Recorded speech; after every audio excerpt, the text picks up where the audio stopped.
Hi, this is Tim from CADWorks. So I just noticed this question that you cannot move your starting point from one location to another. Well, obviously that is not true. So I will show you how you can do that.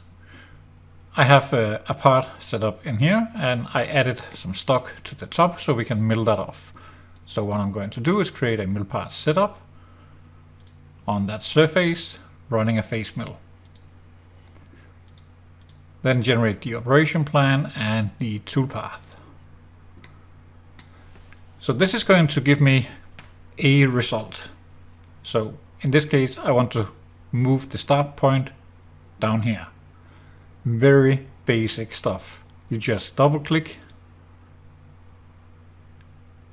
remove the automatic angle, type in 180 and preview.